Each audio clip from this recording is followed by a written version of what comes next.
আলসৰ পেদংখী হেৰাই চেতনতাৰ মূৰ্খৰো পেটৰ জোবাই কমিত কি পায় কিঞ্চিল প্ৰতিনিত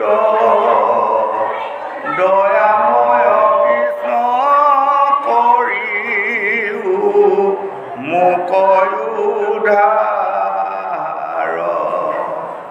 দয়াময় কৃষ্ণ কৰিও মোক উদ্ধাৰ আজি ডিব্ৰুগড় মৰিচা গাঁৱৰ ডাঙৰ নামঘৰ বৰনামঘৰত এই মহাভাগৱত পাঠত অনুষ্ঠানত সমবেত হোৱা সাধু গুৰু বৈষ্ণৱ ভকত ভকতনী যুৱক যুৱতী শিশু কিশোৰী সবাৰ পাউলি আমাৰ মনৰ কথা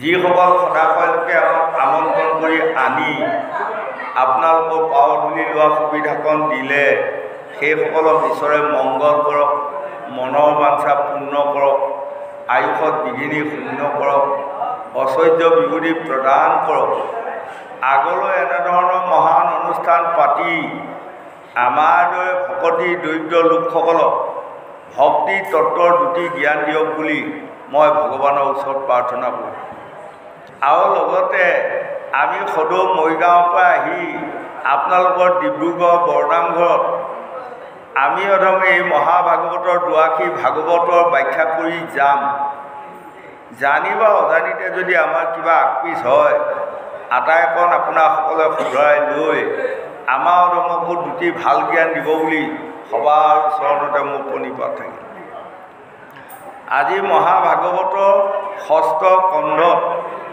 কালফুৰা খফুৰা বেংকামোৱা এই তিনিটা যমদূতক যম ৰজাই মানে পৰামৰ্শ প্ৰদান কৰি আছে তোমালোকে কাৰ গৃহত যাবা কাক আনিবা আৰু কাৰ ওচৰলৈ নাযাবা হয়নে এইখন মানে বুজাই আছে কি কাৰণত বুজাবলগীয়া হ'ল ইয়াৰ আগমুহূৰ্তত অজামিল নামে এজন ব্ৰাহ্মণ আছিল মহা পাপ কৰিলে লক্ষ লক্ষ পাপ কৰিলে সদৌ শেষত তেওঁৰ 10টা ল'ৰা হ'ল নিচেই সৰু ল'ৰাটোৰ নাম নাৰায়ণ থৈছিল আৰু যেতিয়া তেওঁ জৰাকালে পালে কাম বন কৰিব নোৱাৰা হ'ল মানে সেই সৰু ল'ৰাটোকে ইপিনে বোলে বোপা নাৰায়ণ তুমি আহা বোপা নাৰায়ণ আমুকটো কৰা এনেধৰণে কেৱল নাৰায়ণ নাৰায়ণ কৰি বাকী থাকোঁতে তেওঁ এটা অভ্যাসত পৰিণত হ'ল বা স্বভাৱত পৰিণত হ'ল যিদিনা আহি কালফুৰা খফুৰা বেংকামোৱা তিনিটা যমদূতে আহি অনেক ধৰ্ম কৰোঁতে বিপুৰা আহি ভৈলা সমাপত ভয়ংকৰ 3 গোটা যমদূত আগে ভৈলা উপস্থিত বামনক ধৰি জীৱ বাজ কৰি বান্ধিলন্ত হাতে তুলি ভয়ে অজামিলে পুত্ৰক ডাকিলে আশা নাৰায়ণ বুলি বোপা নাৰায়ণ মোক ৰক্ষা কৰ বোপা নাৰায়ণ ৰক্ষা কৰ যেতিয়া যমদূতে টাঙন দিলে এই ভয়তে তেওঁৰ পুতেকক নাৰায়ণ বুলি মাত দিলে লগে লগে বৈকুণ্ঠত বিষ্ণু বহি আছিল বিষ্ণুৰ আসনখন লৰচৰ হৈ গ'ল লগে লগে বিষ্ণুৱে মধ্যফালে চোৱাৰ লগে লগে দেখি অজামিল ব্ৰাহ্মণক মানে এই যমদূতে বান্ধি লৈ টাঙন দিয়াত তেওঁৰ মুখত নাৰায়ণ মানে প্ৰচাৰ হ'ল লগে লগে বিষ্ণুদূত 4জনক পঠাই দিলে তোমালোকে যাই ৰক্ষা কৰা আৰু লগে লগে বিষ্ণুদূত 4জনে আহি এই কালফুৰা খফুৰা বেংকামোৱা 3টা যমদূতক কৈছে তোমালোকৰ নিচিনা মূৰ্খ তোমালোকৰ নিচিনা অজ্ঞানী আৰু স্বৰ্গমধ্য পাতালত কোনো নাই যিজন মানুহে দেখ দেখ নাৰায়ণ নাৰায়ণ বুলি চিঞৰি আছে তেওঁ সকলো কাম নাশ হৈ গ'ল তথাপি তোমালোকে ধৰি বান্ধি ইমান জ্বালা যন্ত্ৰণা কিয় কৰি আছা এই তেতিয়া যমদূত কেইটাই কৈছে তেওঁ আচল নাৰায়ণৰ নামটো লোৱা নাই নকল নাৰায়ণৰ নামটোহে লৈছে সেইটো কিন্তু সত্য তেওঁ তাৰমানে আচল নাৰায়ণৰ নাম লোৱা নাই পুতেকৰ নাম নাৰায়ণহে লৈছে। এই তেতিয়া বিষ্ণুদূতে কৈছে আচল নকলৰ প্ৰশ্ন নাই, ভুল শুদ্ধ প্ৰশ্ন নাই। যিসকলৰ শেষ সময়ত ভগৱন্তৰ 108টা মুখ্য নামৰ ভিতৰত কোনোবা এটা নাম মুখত আহিলে তেওঁ সকলো পাপ নাশ হৈ গ'ল, তোমালোকে এৰি দিয়া। তথাপি এৰি নিদিছিল। যেতিয়া বিষ্ণুদূতে কমদুকী গদাৰে সৈতে টাঙন ধৰিলে, টাঙনৰ কোবত যমদূত পলাই গুচি গ'ল। আৰু পলাই গৈ যম ৰজাৰ ওচৰত মানে আবেদন দিছে, চোৱা এই 4জন দূতে আহি আমাক টাউনকিল কৰিলে, আৰু অনেক পাপী বামনক তুমিয়ে অৰ্ডাৰ দিলা আমি বান্ধি লৈ আহিব লাগে, শাস্তি দিব লাগে। সেইকাৰণে আপোনাৰ অৰ্ডাৰ পালন কৰিলোগৈ, আৰু আপোনাৰ অৰ্ডাৰৰ ওপৰতো আৰু কোন এইকেইজনে অৰ্ডাৰ আমাক মাৰি ধৰি খাই লৈ গুচি গ'ল। এই তেতিয়া আজি যম ৰজাই এই যমদূতসকলক মানে পৰামৰ্শ প্ৰদান কৰি আছে যে যিসকল লোকে পাপ কাম কৰে, নৰাধম কাম কৰে, সেইসকলক ধৰিবা, বান্ধিবা, টাঙন দিবা, নৰকত আনিবা। বোলে কোনসকলক? 1 নম্বৰতে যিসকলে পিতৃ মাতৃক নামানে, পিতৃ মাতৃক অপমান কৰে, পিতৃ মাতৃক অহংকাৰ তিৰস্কাৰ কৰে, আৰু বৃদ্ধ বয়সত পিতৃ মাতৃক ভৰণ পোষণ নকৰে, সেইসকলক তুমি আৰু কাকো সুধিবলগীয়া নাই। আৰু যাবা, বান্ধিবা, টাঙন দিবা, লৈহে আহিবা। 1। 2 নম্বৰ, নাৰীসকলৰ ভিতৰত যিসকল নাৰীয়ে নিজৰ স্বামীক নামানে, নিজৰ স্বামীক অৱজ্ঞা কৰে, নিজৰ স্বামীৰ কথা সৰু শাহুৰ কথা অৱজ্ঞা কৰি অলৈ তলৈ জলৈ তলৈ ফুৰে, সেইসকলো পাপী। সেইসকলক পোৱাৰ লগে লগে তুমি কাৰো সুধিব নালাগে, বান্ধিবা, টাঙন দিবা, নৰকত আনিবা। হয়নে? আৰু যিসকলে 4 গুৰু 3 শৰণ নামানে, সেইসকলক তুমি নুসুধিবা, বান্ধিবা আৰু লৈ আহিবা, টাঙন দিবা। 4 গুৰু মানে প্ৰথম আদি গুৰু পিতা স্বৰ্গ, পিতা ধৰ্ম, পিতাহি প্ৰণম তপ, জননী জন্মভূমি স্বৰ্গাত্মী গৰিয়সী। এয়া হ'ল আদি গুৰু। অনাদি গুৰু গোবিন্দ ৰাম মুৰাৰী, মুকুন্দ ৰাম মুৰাৰী, ভকতি লোচন দুষম বিমোচন, ভকতৰ ভয় হাৰি। এয়া অনাদি গুৰু। আৰু তৃতীয় গুৰু হ'ল শিক্ষক শিক্ষয়িত্ৰীসকল, আৰু চতুৰ্থ গুৰু হ'ল পথ প্ৰদৰ্শক, যিসকলে ভকত বনায়, যিসকলক বৈষ্ণৱৰ জ্ঞান দিয়ে। হয়নে? পথ প্ৰদৰ্শক গুৰু। এই পথে ঈশ্বৰৰ নাম লোৱা, এই পথে আপোনাসকলে মুখ্য পদটো লাভ কৰা। এই 4টা গুৰু, 3টা শৰণ, নামত শৰণ, গুৰুত শৰণ, সন্তত শৰণ, তেহে হ'ব জন্ম নিবাৰণ। এই যদি 3টা শৰণ কোনোবাই লোৱা নাই, সেইসকলক আপোনালোকে সুধিবলগীয়া নাই। ধৰিবা, বান্ধিবা, টাঙন দিবা, আনি নৰকত ডুবাই দিবা। হয়নে? আজি এইবোৰ পৰামৰ্শ দি আছে। আৰু এতিয়া আকৌ কিবোৰক তোমালোকে ওচৰলৈ নাযাবা, এইকণ কথা এতিয়া আমাক কৈ আছে। কোনটো? যিসকলৰ গাত বৈষ্ণৱৰ 12টা গুণৰ কোনোবা 2টা গুণ আছে। তাৰমানে বৈষ্ণৱৰ 12টা গুণ কি? সমভাৱ, অহিংসা, নিৰাশ্ৰয়ক আশ্ৰয় দিয়া, হয়নে? দুখীয়াক কুটুৰ কৰা। তেনেধৰণৰ এই 12টা গুণৰ অধিকাৰী যিসকল হৈ আছে, সেইসকলৰ ওচৰত নাযাবা। সেইসকলৰ ওচৰলৈ যোৱাৰ লগে লগে তোমালোকক বিষ্ণুদূতে টুমনিয়াই মানে মাৰপিট কৰিব। আৰু যিজনৰ মুখত অহনিশে ভগৱন্তৰ 108টা মুখ্য নামৰ ভিতৰত কোনোবা এটা নাম তেওঁৰ মুখত আহি আছে, সেইসকলৰ ওচৰলৈ নাযাবা। হয়। আৰু যিসকলে সাধু গুৰু বৈষ্ণৱ ভকতক দেখিলে নিন্দা কৰে, সেইসকলক ধৰিবা, বান্ধিবা, আনিবা, সোধ নকৰিবা। হয়নে? আৰু যিসকলে ভকত বৈষ্ণৱক দেখিলে ইটিকিং কৰে, হয়, গুৰু বামুণক অৱজ্ঞা কৰে, অৰ্থাৎ অহংকাৰী লোকসকল, অহংকাৰী লোকসকলক পোৱাৰ লগে লগে বান্ধিবা, টাঙন দিবা, আনি নৰকত পেলাবা। এইবোৰ কথা আজি ভাগৱতে আমাক বুজালে। ইয়াৰ পৰা আমি এতিয়া কি বুজি ল'ব লাগিব? উঠি অহা যুৱক যুৱতী প্ৰজন্মসকল বা আমাৰ ডেকা বন্ধুসকল, আমাৰ আইসকল, হয়নে? আমাৰ আইসকলে বুজি লোৱাটো উচিত। স্বামী লৈ নাৰী পাতে সোণৰ সংসাৰ, স্বামী নহ'লে নাৰী দিনতে আন্ধাৰ। যেনেকৈ আপোনালোকৰ ডিব্ৰুগড়ত কাৰোবাৰ ঘৰত দুজোপামান গুণপাণ আছে, গুণপাণবিলাক কিমান ধুনীয়া জকমকীয়া নহয়, কিন্তু মনত ৰাখিব গুণপাণ কেইজোপা কাক লৈ বগাই আছে জানে? এডাল এডাল তামোলতহে বগাই আছে, হয়নে গোসাঁই? যেতিয়া যোনদিনাই তামোলডাল ভাগি পৰিব সেইজোপা গুণপাতৰ শেষ, গতি নোহোৱা হৈ যাব। এই তদুপ আমাৰ নাৰী জাতিটোৱে জানি লোৱা উচিত, আপোনালোক এজোপা এজোপা সকলো গুণপাণ। আমাৰ পুৰুষসকল হ'ল একোডাল একোডাল তামোল, আপোনালোকে তামোলডালত বগাই বগাইহে আছে। তামোলডাল যদি আপোনালোকৰ কেতিয়াবা ভাগি পৰে আপোনালোকৰ গুণপাণজোপা গতি নোহোৱা হয়। গতিকে আপোনালোকে জকমকীয়া হৈ থকালৈ তামোলডালকো জকমকীয়া কৰি ৰখাৰ যত্ন আপোনালোকে কৰিব লাগিব। এক। ২ নম্বৰ, আমাক আকৌ ক'লে এই কম কথা শুনি আকৌ পুৰুষসকলে যদি ভাবি লয় আমাক লৈহে নাৰীসকল আছে, নহয়নে? অহংকাৰ যদি আহে তেতিয়াও বিপদ আহিব। কাৰণ ডাকৰ বচনত কৈছে যাৰ নাই তিৰি তাৰ নাই গিৰি। যিসকলৰ ঘৰত তিৰোতা নাই সেইসকলৰ ঘৰত বাঁহটো।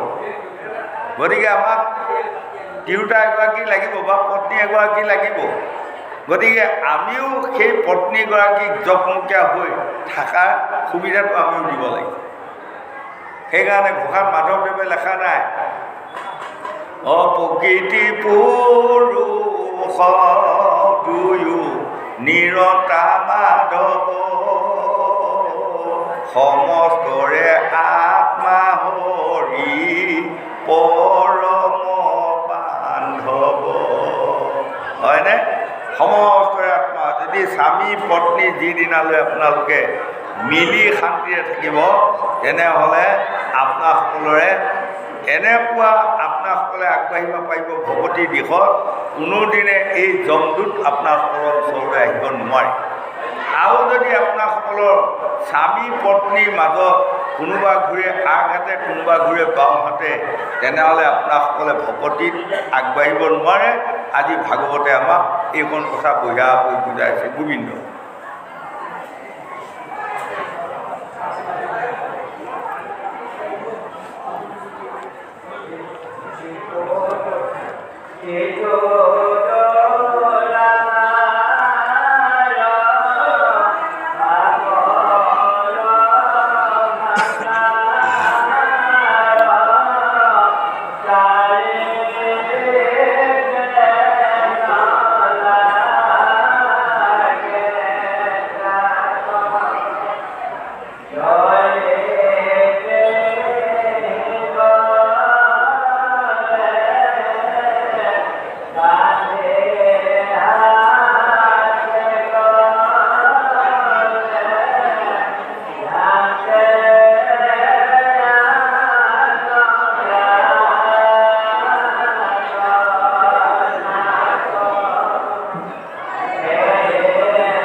আজি যমৰজাই পৰম প্ৰভু বিষ্ণুৰ ওচৰত ক্ষমা প্ৰাৰ্থনা মাগিছে।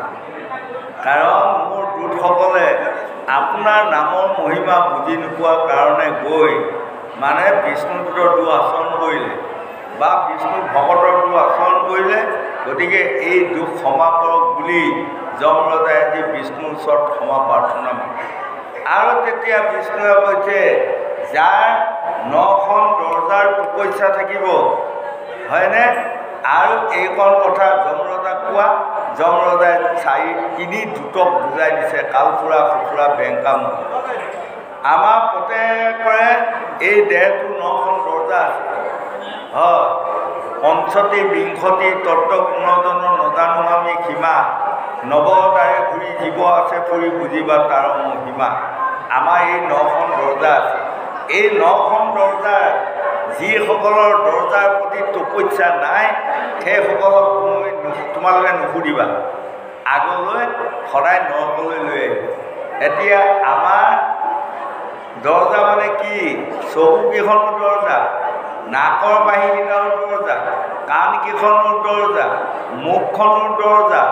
হয়, মুখখন প্ৰথম দৰজা। এই হ'ল 9খন দৰজা, গৃহলিংগৰ পৰা আদি কৰি। এই 9খন দৰজাৰ 7খন দৰজাই এটা এটা কৰ্ম কৰি আৰু 2খন দৰজাই দুটা দুটা কৰ্ম কৰি। আমি সেই কথাখিনি বা সেইকণ কথা আমাৰ উঠি অহা যুৱক যুৱতী প্ৰজন্মসকলে বুজি লোৱাটো পৰম কৰ্তব্য। 1 নম্বৰতে আমাৰ মুখৰ দৰজাখন দুটা কৰ্ম, এটা হ'ল খোৱা, এটা হ'ল খোৱা, হয়নে বাৰু? আৰু পেচাব দৰজাখনে দুটা কৰ্ম কৰি আমাৰ। এই দুটা কৰ্ম কৰা দৰজাকেইখন যদি আপোনাসকলে সাৱধান কৰিব নোৱাৰে, তেনেহ'লে আপোনালোকে কেতিয়াও ভকতিত আগবাঢ়িব নোৱাৰে। এই দৰজাকেইখনৰ তপস্যা লাগিব, বাক্যৰ তপস্যা কৰা। বাক্য ক'ব পাৰিছোঁ বুলি যদি যদাই মদাই আমি বাক্য ব্যৱহাৰ কৰা হয়, ডাঙৰ সৰু গণ্যমান্য আমাৰ বাক্যই যদি নকৰে, তেনেহ'লে আমাৰ এইখন দৰজাৰ কাৰণেই আমি এদিন নৰকত যাব লাগিব। আৰু বাকী দুটা কৰ্ম কৰা দৰজাখনৰ এটা কৰ্মই আমাক সদায় নৰকুণ্ডলৈ টানিয়ে আছে, হয়নে? যদি আমি সেইখন দৰজা সাৱধান কৰিব নোৱাৰোঁ, তেনেহ'লে আমি দিনে ৰাতিয়ে ভকতি কৰিলেও সেই ভকতি আমাৰ কাম নহ'ব। আমি এদিন নৰকত যাব লাগিব। গতিকে 1 নম্বৰতে এইকেইখন দৰজাৰ আমি তপস্যা কৰিব শিকিব লাগিব। তাৰ এটা উদাহৰণ মন কৰিব, বাক্যৰ তপস্যা। বনৰ মাজত গৈ তপস্যাৰ কথা কোৱা নাই, হয়নে? গৃহতে থাকি আপুনি বাক্য 1 ৰাখিব যত্ন কৰক। যদি বাক্যৰ তপস্যা মানে 1 ৰাখিব পাৰে, ইহকালে পৰকালে আপুনি য'তে যায় ত'তে শান্তি পাব। হয়, বাক্যৰ তপস্যা কোনে ৰাখিছিল? কৰ্ণই ৰাখিছিল। গতিকে কৰ্ণই 1 নম্বৰ স্বৰ্গত স্থান পাইছিল। তাই এটা আপোনাসকলে প্ৰমাণ কৰিব, মই অকণমান আগুৱাই দিছোঁ। যেতিয়া কুৰুক্ষেত্ৰ মহাৰণ শেষ হোৱাৰ লগে লগেই মানে এই 5 পাণ্ডৱে বা দ্ৰৌপদীসহ তেওঁলোকে তাৰমানে যেতিয়া দেখিলে কলিৰ ৰাজত্ব আহিল, গতিকে আমি ইয়াত নাথাকোঁ। তেওঁলোকে উত্তৰ দিশে গমন কৰিলে আৰু উত্তৰ দিশে যায় মানে সদৌ শেষত যিখিনি জেগাত হৰিদ্বাৰ বুলি কয়, তাত দ্ৰৌপদী বাগৰি পৰিল, হয়নে? তাৰপাছত যাওঁতে সহদেৱ বাগৰি পৰিলে, নকুল বা অৰ্জুন ভীম আটাইসকল বাগৰি পৰিল। আৰু ৰাজা যুধিষ্ঠিৰ অকলীয়া হ'ল। ৰাজা যুধিষ্ঠিৰে ভাবিলে, তথাপি মই আৰু পাছুৱাই নাযাওঁ, আগুৱাই গৈ থাকোঁ, কি হয় হ'ব আৰু। ধন ধান পুত্ৰ ভাৰ্যা যে এইসকল মায়া, মই আজি বুজি পালোঁ। আমাকো সেইটোকে কৈছে, ধন ধান পুত্ৰ ভাৰ্যা এয়া হ'ল আমাৰ মায়া। এদিন আমি ইয়াক এৰি থৈ যাব লাগিব। দুদিনীয়া বেঙেনা বাৰী, বেঙেনা যাব গা জোকাৰি, ৰেহাই নাই। তাৰপাছত গৈ যেতিয়া স্বৰ্গৰ দুৱাৰদলিৰ ওচৰ পাইগৈ, এটা জেগাত দেখিলে ছোৱালী। কোনপিনে যাম? ৰাজা যুধিষ্ঠিৰ ভূ হেৰাই গ'ল। ভূ হেৰাই নিজে নিজে কান্দিছে। হাই হাই কোন পথে গ'লে মোৰ কামত আহিব এই বুলি চকু মোহাৰি কান্দি আছে। শেষত যেতিয়া হাতকেইখন এৰুৱাই দি চকু মেলি চোৱাৰ লগে লগে দেখেই এটা কুকুৰে একে জেগাতে 3 পাক ঘূৰি লেগুৰডাল দাঙি মানে উত্তৰ দিশে গৈ আছে। তেতিয়া লগে লগে ৰাজা যুধিষ্ঠিৰে দেখিলে এই কুকুৰটো পাছে পাছে গৈ থাকোঁ, নিশ্চয় কিবা এটা মানে অনুসন্ধান ওলাল। এই বুলি কুকুৰৰ পাছে পাছে গৈ গৈ গৈ গৈ সদৌ শেষত যেতিয়া স্বৰ্গৰ দুৱাৰদলি পায় তেতিয়া ৰাজা যুধিষ্ঠিৰৰ অন্তৰত সন্দেহ আহি এইখন স্বৰ্গৰ দুৱাৰদলি পাইছোঁ আহি ইয়াত কুকুৰ এটা কেনেকৈ আহে নহয় বাৰু। গতিকে সন্দেহ আহি তেওঁ কুকুৰটোক তুতি প্ৰাৰ্থনা কৰিলে আৰু তুতি প্ৰাৰ্থনা কৰাৰ লগে লগেই কুকুৰ গুচি লাহেকৈ ৰাজা যমৰজা হ'ল। আৰু তেতিয়া যমৰাজে মানে ৰাজা যুধিষ্ঠিৰক কৈছে মই যমৰাজ। তেতিয়া ৰাজা যুধিষ্ঠিৰে পাৱে পুৰি হৰি সৰু হোক কাটৰি প্ৰণাম জনালে। তেতিয়া যমে কৈছে তোমাক বোলা এতিয়া 3খন নৰক তুমি চাব লাগিব। ৰাজা যুধিষ্ঠিৰ উৎসৱ খাই উঠিল, হা পৃথিৱীত মোক ধৰ্মৰাজ বুলি সকলোৱে প্ৰচাৰ কৰি বা মাতি ৰাজা যুধিষ্ঠিৰ বুলি কয়, মোৰ গাতটো পাপ নাই, মই 3খন নৰক কিয় চাব লাগিব। তেতিয়া যমৰজাই কৈছে ৰেহাই নাই, তুমি বাক্য নষ্ট কৰা পাপ কৰি থৈছা, গতিকে তুমি নৰক চাবাই লাগিব, ৰেহাই নাই। 3খন নৰক চোৱাই লৈ আহি যেতিয়া 1 নম্বৰ স্বৰ্গৰ দুৱাৰদলি লগাই দিয়াৰ লগে লগে বৰ ধুনীয়া এখন ৰাজ্য, ৰজাও ধুনীয়া আছে, হয় 4গৰাকী গাভৰুৱে মানে বাঁহ দি আছে, ৰজা ধুনীয়া। যুধিষ্ঠিৰে আচৰিত পাই যমৰজাক সুধিলে হে পিতৃ এইখন কি ৰাজ্য? বোলে স্বৰ্গ ৰাজ্য, 1 নম্বৰ স্বৰ্গ। আৰু এইজন কোন ৰজা, ইমান সুন্দৰ ৰজা? কৈছে এইজন তোমালোকে চিনি পোৱা নাই, তোমালোকে যে সকলোৱে মাৰি পঠিয়াইছিলা কৰ্ণ, এই কৰ্ণই এজন ৰজা। ৰাজা যুধিষ্ঠিৰে আচৰিত হ'ল, কেনেকৈ কৰ্ণই আহি 1 নম্বৰ স্বৰ্গৰ ৰজা হ'ব পাৰিলে, এইকণ কথা মোক বুজাই কওক। এই বুলি কোৱাত আজি যমৰজাই কৈছে তেনেহ'লে তুমি শুনা। পৰহিলৈ কুৰুক্ষেত্ৰৰ মহাৰণ কৰ্ণ সেনাপতি, হয় সন্ধ্যা সময়ত কৃষ্ণই গৈ কৰ্ণক মাত দিছে, এইৰা কৰ্ণ, বোলে বাসুদেৱ ক'লৈ আহিলা? ক'লৈ আহিলা মানে তোমাৰ পিতৃ মাতৃক চিনি পালানে আজিলৈ?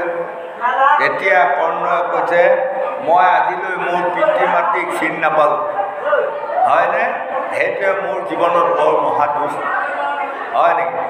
আজি তোমাৰ পিতৃ মাতৃ কোন মই আজি কওঁ। তেতিয়া কৰ্ণই আচৰিত পালে, হয় তুমি মোৰ পিতৃ মাতৃৰ কথা ক'বা, তুমিতো মোৰ বয়সৰ নহয়, মোতকৈ সৰু, ময়ে যেতিয়া মোৰ পিতৃ মাতৃৰ কথা মই নেজানো, তুমি কেনেকৈ জানিবা? এই তেতিয়া স্বয়ং কৃষ্ণই আজি কৈছে যদা তদাহি ধৰ্মেশ্য গিলানি ভৱতি ভাৰত অবৈধ স্থানয় ধৰ্মেশ্য তদাত্মানং সৃজাম্যহম পৰিত্ৰাণায় সাধুনাং বিনাশায় চ দুষ্কৃতাম ধৰ্ম সংস্থাপনায় অসম্ভৱামি যুগে যুগে। হে কৰ্ণ, দুষ্টক দমন শান্তক পালন কৰিবৰ কাৰণে মই জন্মে জন্মে অৱতাৰ লৈ আছোঁ আৰু অৱতাৰ লৈ থাকিম। তোমাৰ পিতৃ কোন জানা? সূৰ্য দেৱতা। হা মই সূৰ্য দেৱতাৰ পুত্ৰ ওলাব, কেনেকৈ সূৰ্য দেৱতা মোৰ পিতৃ হ'ল এইকণ কথা মোক বুজাই দিব লাগে। আৰু তোমাৰ মাতৃ কোন জানা? কোন? কৈছে কুন্তি। কেনেকৈ মোৰ মাতৃ কুন্তি হ'ল এইকণ বুজাই দিয়া। আজি কৃষ্ণই বুজাই আছে আৰু সেইকণ কথাকে গংগাৰ পাৰত সুখদেৱে পৰীক্ষিতক বুজাই আছে, কথা একেখিনিয়ে। তেতিয়া লাহেকৈ কৃষ্ণই ক'লে মানে তোমাৰ মাতৃ কুন্তি দেৱী ছোৱালীৰ কালত তেওঁৰ ওচৰলৈ দুৰ্বাসা মুনি গৈছিল। যেতিয়া ৰাজকাৰেঙত দুৰ্বাসা মুনি যোৱাৰ লগে লগে তোমাৰ মাতৃ কুন্তীয়ে আউল পইচা ধৰি বৰ সন্তুষ্ট কৰিলে। সদৌ শেষত দুৰ্বাসা মুনি অহাৰ সময়ত তেওঁ ক'লে হেৰা ছোৱালী মই তোমাক এইটো মন্ত্ৰ দিছোঁ গোপনে মন্ত্ৰ এটা দিলে এই মন্ত্ৰটো লোৱা এই মন্ত্ৰটো যাকেই জপ কৰি মাতিবা তেওঁৱে আহি তোমাক স্বামী হ'ব সেয়ে তোমাক প্ৰেম লীলা কৰি তোমাক অনেক আনন্দ বা শান্তি দিব পাৰিব আৰু তুমি পুত্ৰ লাভ কৰিলেও লাভ কৰিব পাৰিবা এই বুলি মন্ত্ৰটো দি থৈ গ'ল তোমাৰ মাতৃ কুন্তীয়ে সেই মন্ত্ৰটো হয় নহয় ইয়াৰ প্ৰমাণ এটা কৰিবৰ কাৰণে সদায় চিন্তা কৰি আছে এদিন তেওঁ এটা ৰুমত সোমাই লাহেকৈ মন্ত্ৰটো প্ৰমাণ কৰিবৰ কাৰণে সূৰ্য দেৱতাক এই মন্ত্ৰ জপ কৰি আৰাধনা কৰিলে লগে লগে সূৰ্য দেৱতা এটা সুন্দৰ ডেকা ল'ৰা হৈ কুন্তীৰ ওচৰত আহিল তেতিয়া তোমাৰ মাতৃ কুন্তীয়ে ক'লে মই এই দুৰ্বাসা মুনিৰ মন্ত্ৰটো এটা প্ৰমাণ কৰিম এতিয়া আপুনি যাওকগৈ তেতিয়া সূৰ্য দেৱতাই কৈছে মই যাব নোৱাৰিম মই যদি তোমাৰ লগত প্ৰেম লীলা কৰি তোমাৰ গৰ্ভত আজি বীৰ্যদান কৰি থৈ নাযাওঁ তেনেহ'লে দুৰ্বাসা মুনিৰ অভিশাপত মই ভস্ম হ'ব লাগিব হয়নে এই তেতিয়া তোমাৰ মাতৃ কুন্তীৰ লগত প্ৰেম লীলা কৰি সূৰ্য দেৱতাই বীৰ্য দান কৰি থৈ গ'ল সেই বীৰ্যদাই তুমি জন্ম হ'লা যিদিনা তুমি জন্ম হোৱা সেইদিনা কুন্তীয়ে তোমাক চাই বুকত সাৱটি লৈছে ইমান সুন্দৰ ল'ৰা এটি পাই গ'ল সূৰ্য দেৱতাৰ ঔৰসে হয়নে খন্তেক বছৰত তোমাৰ মাতৃ কুন্তীয়ে ভাবিলে মই বুকত সাৱটি লৈ শান্তি পাইছোঁ সঁচা কিন্তু মানে এই পুত্ৰটো যদি মই ৰখা হয় তেনেহ'লে মই চিৰদিন কলংকিনী হ'ব লাগিব আৰু বেইছা বুলি মোক সকলোৱে নিন্দা কৰিব তেনেহ'লে ৰাতিৰ ভিতৰত এই সন্তানটো জলত উটুৱাই দিয়া ভাল এই বুলি গৈ তোমাক এটা চৰু ভৰাই কুন্তীয়ে উটুৱাই দি মানে দুবৰি কান্দি কান্দি ঘৰলৈ আহিছে মই ইমান সুন্দৰ ল'ৰা এটি পাইছোঁ পায়ো মই ৰাখিব নোৱাৰিলোঁ কাৰণ কলংকিনী হোৱা ভয়ত বেইছাৰ হোৱা ভয়ত মই আজি জলত উটাই দি আহিলে কাৰো আগত নকলে হয় আৰু ভটিয়াই যাওঁতে ৰাধা দুগুণীয়ে লগ পায় বা সেই সময়ত কাপোৰ ধুব যায় এই চৰুটো দেখি চাই গৈ তুমি উঠি অহা এই চৰুটোৰ ল'ৰাটো পালে তেওঁলোক পুত্ৰহীনা আছিল পুত্ৰ পুত্ৰী নাই তেওঁলোক আনন্দত সীমা নোহোৱা আমি এটা সুন্দৰ ল'ৰা ছোৱালী পাই গ'লোঁ সেয়ে তোমাক তুলি তালি ডাঙৰ দীঘল কৰি গতিকে তোমাৰ পিতৃ হ'ল সূৰ্য আৰু মাতৃ হ'ল কুন্তী এতিয়া মই কোক আহিলোঁ সোধা বোলে কোৱাচোন তোমাক মই লৈ যাব আহিলোঁ বোলে কাৰণটো আজিৰ পৰা পাঁচ পাণ্ডৱৰ মাজত তোমাৰ ৰজা পতা হ'ব যুধিষ্ঠিৰ ভীম অৰ্জুন নকুল সহদেৱ সকলোৱে তোমাক